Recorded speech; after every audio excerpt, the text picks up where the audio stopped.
तो चलिए आइए बच्चों, हम लोग अब ज़रा आपने कंसंट्रेशन टर्म को आगे कंटिन्यू कर रहे हैं। बहुत सारे कंसंट्रेशन टर्म को हम लोग अर्लियर देख चुके थे, जैसे लाइक मोलैरिटी हमने पढ़ लिया था, मोलैलिटी पढ़ लिया था, मोल फ्रैक्शन पढ़ लिया था। अब ज़रा हम लोग कंसंट्रेशन के एक अगले टर्म परसेंटेज को रीड कर रहे हैं।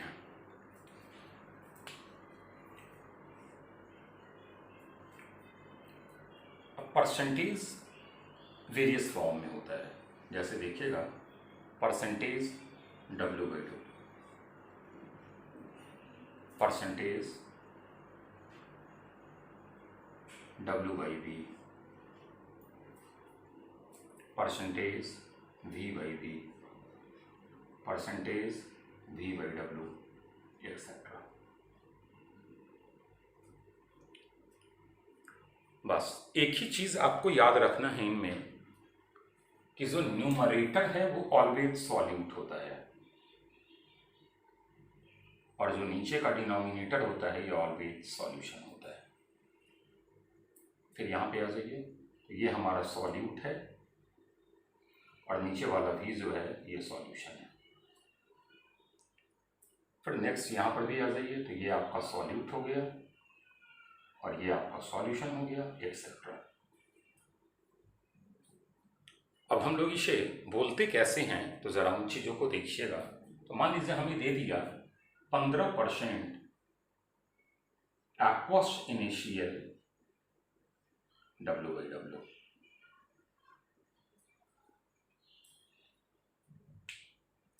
अब इसका मीनिंग देखिएगा, 15 ग्राम सॉल्यूट NaCl है, सॉल्यूशन की पूरी वेट 100 ग्राम इन 100 ग्राम सॉल्यूशन। अगर मान लीजिए आप इसे केजी में बोलते तो ये भी आपका केजी में आता। अब मान लीजिए यही हमारा है, सपोज कर दीजिए 15% एक्वस CH3OH W/V। अब देखिएगा बोलने का स्टाइल हमारा कैसे चेंज होता है। 15 ग्राम सॉल्यूट मिथेनॉल है इन, अब नीचे वॉल्यूम है तो 100 मिलीलीटर सॉल्यूशन। मान लीजिए इसी को हम दे देते 15% एक्वस CH3OH V/V। अब इसे हम लोग कैसे बोलते तो वो जरा देखिएगा, 15 मिलीलीटर CH3OH इन 100 मिलीलीटर सॉल्यूशन,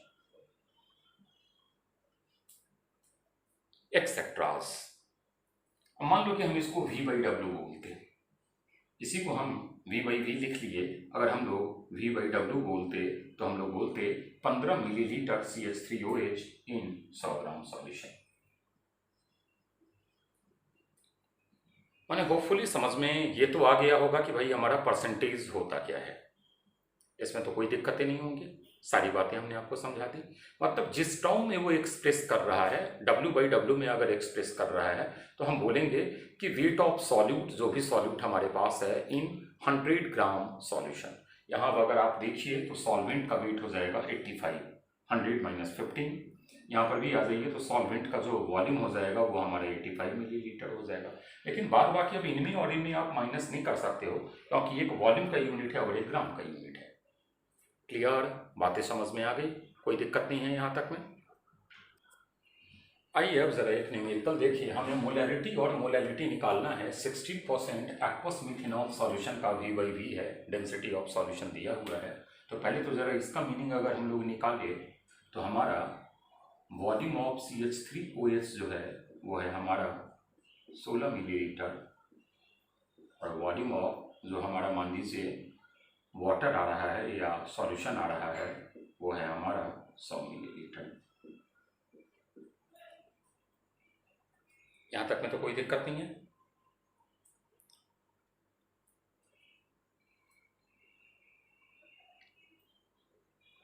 यहाँ तक में कोई दिक्कत नहीं ना। चलिए हम लोग अब ज़रा वॉल्यूम ऑफ H2O जो हमारा सॉल्वेंट है वो निकाल ले तो वो हम लोग का आएगा 84 मिलीलीटर।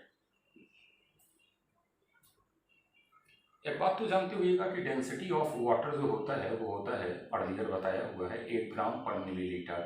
तो 84 मिलीलीटर में जो मास ऑफ H2O मतलब सॉल्वेंट आएगा वो हमारा आएगा 84 ग्राम। अब जरा एक चीज देखिए, density of solution is equal to mass of solution by volume of solution. Density of solution है हमारा 0.9 is equal to mass of solution by volume of solution 100। This implies mass of solution is equal to 90 gram. तो solution का मास आ गया और solvent का मास आ गया, तो हम लोग एक काम करते हैं, वेट ऑफ सॉल्यूट निकाल लेते हैं जो हमारा CH3OH है, तो वो हमारा आएगा 6 ग्राम। अब आप ही बताइए, हमें मोलैरिटी निकालना है तो N is equal to mv, number of moles solute का, तो 6 बाई इसका अगर मोलर मास निकाल दे तो 12 और 3 15 और 1 16 और 16 32 is equal to mass into volume of solution 100/1000, क्योंकि लीटर में लेते हैं, सॉल्व करेंगे यहाँ से हमें मोलैरिटी मिल जाएगा, कोई दिक्कत नहीं है।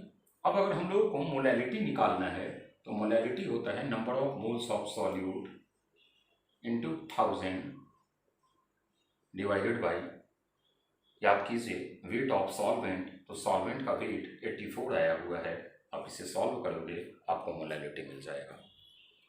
तो उम्मीद करें कि ये बातें समझ में आ गई होंगी, कोई दिक्कत नहीं होगा यहाँ तक में। अब नेक्स्ट हम लोग का आता है ppm, पार्ट्स पर मिलियन। मिलियन का मतलब 10⁶। पार्ट्स ऑफ सॉल्यूट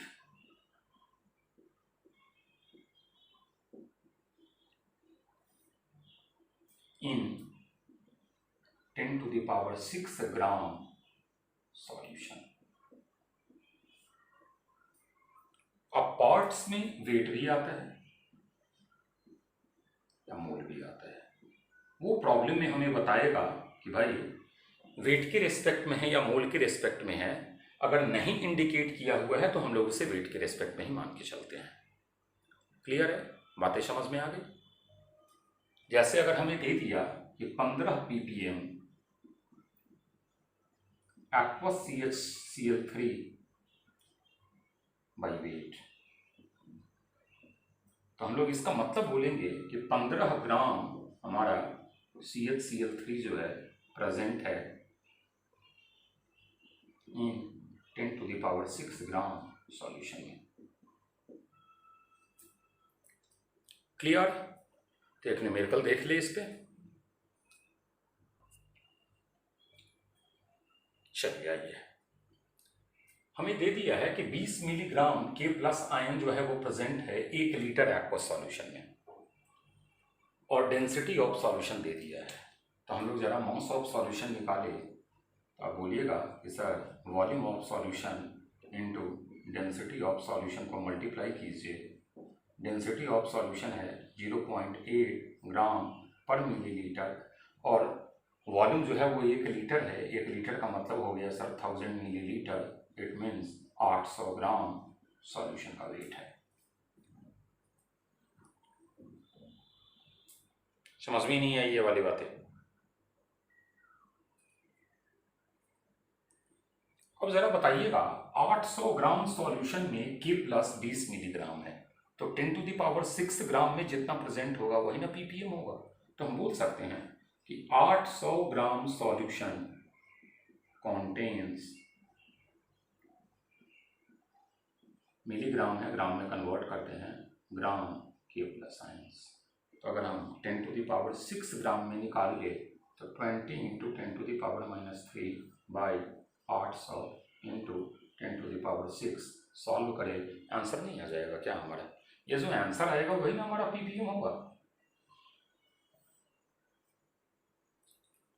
उम्मीद करें बातें समझ में आ गई होंगी।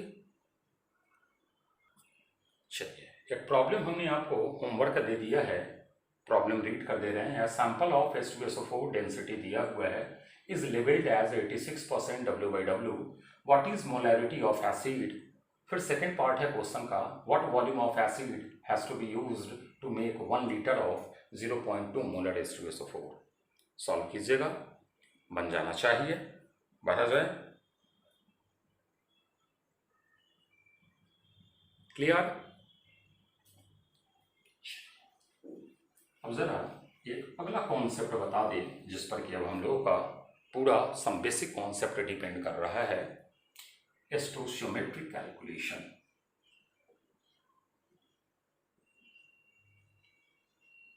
VBI है, बहुत ही इंपॉर्टेंट एलिमेंट्री आइडिया हम आपको दे रहे हैं।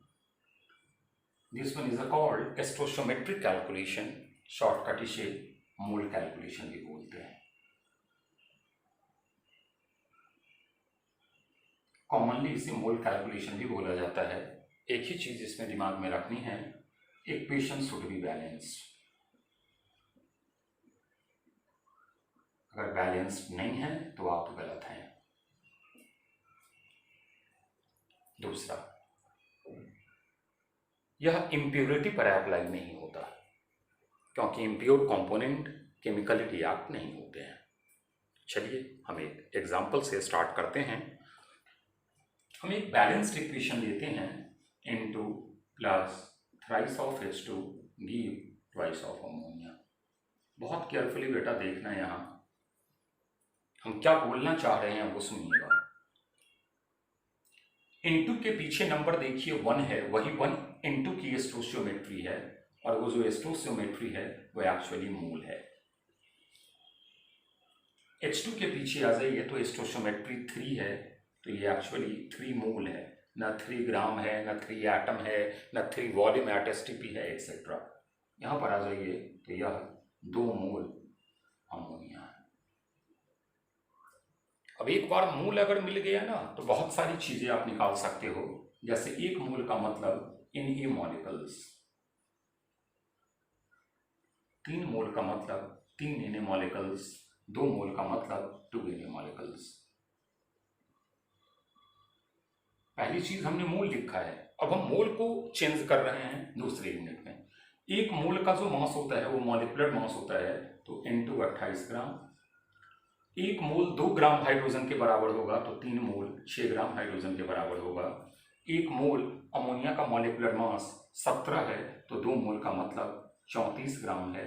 आप देख लीजिएगा, तो 28 और 6 34, यहाँ पर भी 34 आया। यही law of conservation of mass. Clear है? अगर वॉल्यूम एट STP आ जाइए तो ये 1 मोल है, ये 22.4 लीटर STP पर है। ये अगर आ जाइए तो 3 मोल है, 3 इंटू 22.4 लीटर एट STP है H2 का, और अमोनिया गैस में अगर है तो 2 इंटू 22.4 लीटर एट STP है। मतलब देखिए, आपने एक मोल निकाला है और मोल को आप कितने फॉर्म में ट्रांसफॉर्म कर रहे हैं। क्लियर? मान लीजिए अब हमारे पास एक सेकेंड इक्वेशन आ गया, जरा उसे भी केयरफुली देखिएगा। हमारे पास एक इक्वेशन है, carbon plus half O2 give CO। अभी हमने आपको क्या बताया है कि जो इक्वेशन बैलेंस्ड होना चाहिए, पहली चीज, और रिएक्टेंट या प्रोडक्ट के जो पीछे नंबर्स लगे होते हैं वही स्टोइचियोमेट्री होता है, जिसको सिंपली हम लोग मोल बोलते हैं।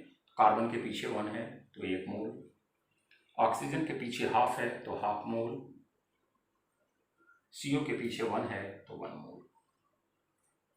अब आप अगर इसे मास में कन्वर्ट करना चाहो तो 1 मोल का मतलब 12 ग्राम।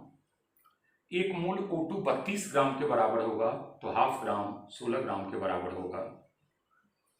1 मोल मॉलिक्यूलर मास, तो कार्बन और ऑक्सीजन, कार्बन 12 ऑक्सीजन 16, 28, 16 और 12 देखिए 28 आ रहा है। Law of conservation of mass valid है। यह Na एटम है कार्बन का, यह Na/2 मॉलिक्यूल्स है O2 का, और यह हमारा Na मॉलिक्यूल्स है CO का, एक्सेट्रा।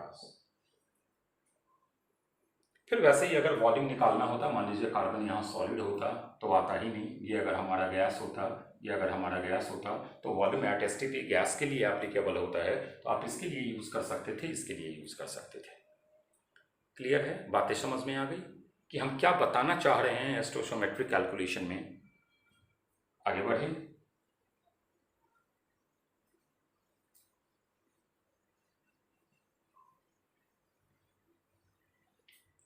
मान लीजिए हमारे पास एक इक्वेशन आ गया 4p plus thrice of O2 give P4O6। तो आप क्या बोलोगे? 4 मोल बोलना, उसे मोल ही है, इक्वेशन बैलेंस्ड होना चाहिए। इसको बोलोगे 3 मोल और इसको बोलोगे 1 मोल। मोल कंजर्व नहीं होता है केमिकल रिएक्शंस में, मास कंजर्व होते हैं।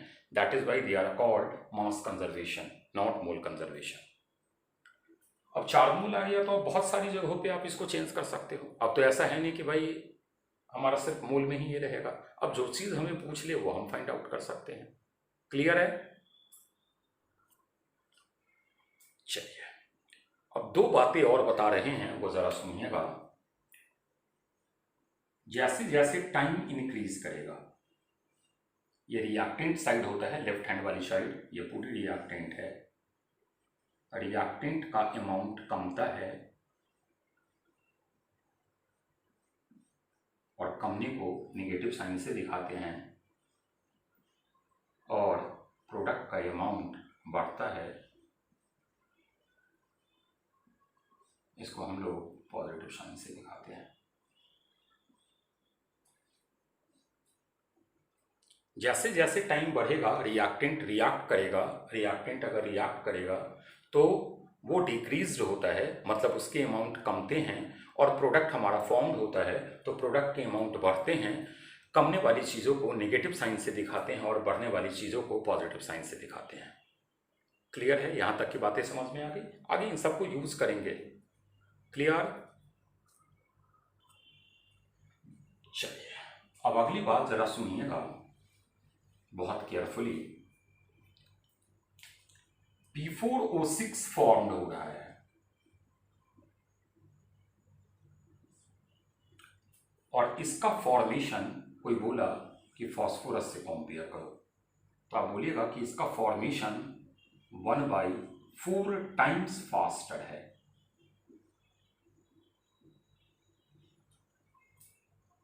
जैसे मान लो हम लिख रहे हैं 2x is equal to 3y, तो x is equal to 3/2y, तो आप बोलिएगा कि x जो है वो 1.5 टाइम्स ऑफ y है। वैसे ही देखिए यहाँ पर इसकी स्टोइकोमेट्री 1 है, तो P इज इक्वल टू आ जाएगा 1/4 P4O6। तो आप बोल सकते हो कि P4O6 जो फॉर्म हो रहा है वो 1/4 टाइम्स फास्टर रेट से हो रहा है। अगर आप ऑक्सीजन से इसे कंपेयर करते तो आप बोलते कि 1/3 टाइम्स फास्टर है फॉर्मेशन।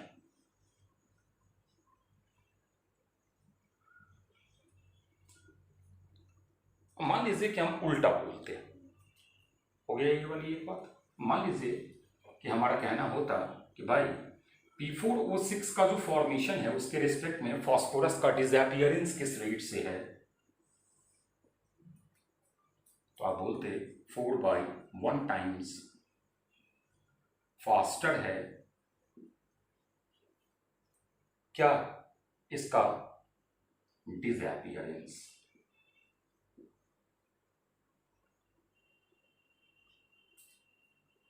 फिर आ जाइए, अगर हम P4O6 से ऑक्सीजन को कंपेयर करते तो आप बोलते कि 3/1 टाइम्स फास्टर है इसका डिसअपीयरेंस। हम बोलते कि चलो भाई ठीक है, ये आप हटा दो, हम इन दोनों को कंपेयर कर रहे हैं।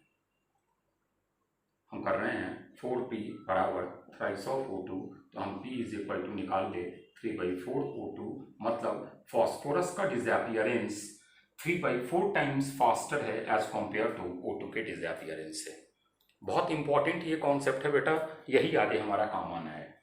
तो हम एक लास्ट रिएक्शन लिखते हैं और जरा बातों को बोलते हैं, सुनिएगा।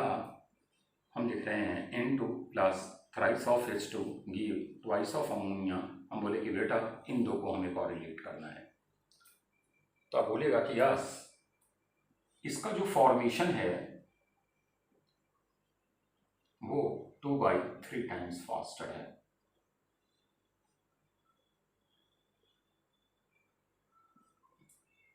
लेकिन हम बोलते ये वाली चीज, तो आप बोलते 1/2 टाइम्स फास्टर है डिसअपियरेंस।